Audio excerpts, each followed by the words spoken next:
Hi there, my name is Rob Bodie-Wolf. I run Bad Wolf Music, a music education company in Portland, Oregon.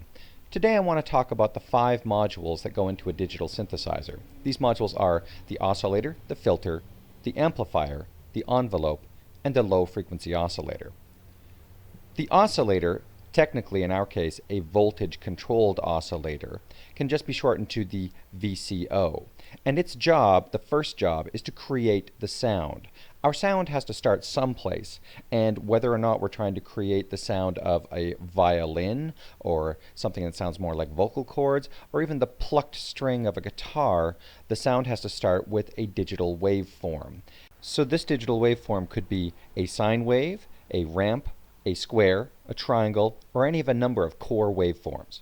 The second major module is the filter, or voltage-controlled filter to be precise, or for us just the VCF. And its job is that it shapes the spectrum of the sound. It takes that full range of sound and eliminates some of it according to our choices. In the old days this would have been a physical box or filter. Nowadays it's a suite or set of filters within our digital audio workstation. The most commonly used filter is a low-pass filter, where we set a threshold frequency and cut off any sound above that threshold. But we could also use a high-pass or a notch or a band filter of any kind. The third major module is the amplifier, or technically the voltage-controlled amplifier, often simply shortened to the VCA. And an amplifier here, like most cases, shapes the volume. But in this case, these changes in volume happen extremely rapidly. These are the changes in volume that happen in a sound as it is actually being played. This could be the change in volume as you hit a cymbal and it decays, or it could represent the sound change as you pluck a string and it dies out. The fourth major module is the envelope.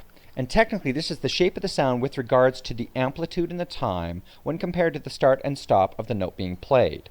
The envelope is going to be defined by 4 factors: the attack time, decay time, sustain level, and release time, often shortened to just ADSR. The attack time is technically the time it takes from when you press the key on your controller, the note on event, for the sound to move up to 100% of its volume.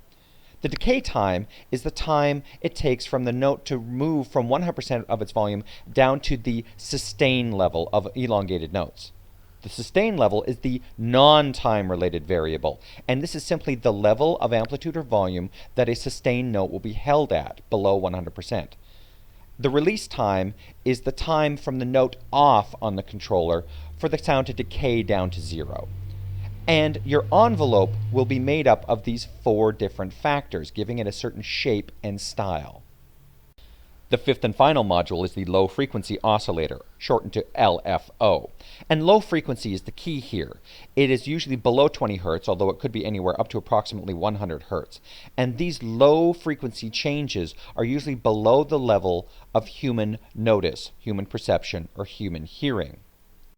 This low-frequency oscillator, like the original sound oscillator, can use different wave shapes, and these different wave shapes will give us different senses of control and different modulations. We use the LFO to control or modulate an aspect of our synthesized sound. Most often, the LFO is going to be controlling the pitch of the original oscillator, in which case this rolling up and down of the pitch mimics a vibrato. And those are our 5 modules that make up a basic synthesizer: the oscillator, filter, amplifier, envelope, and LFO. I hope this demystifies the synthesizer modules a little. Thank you for watching. Goodbye.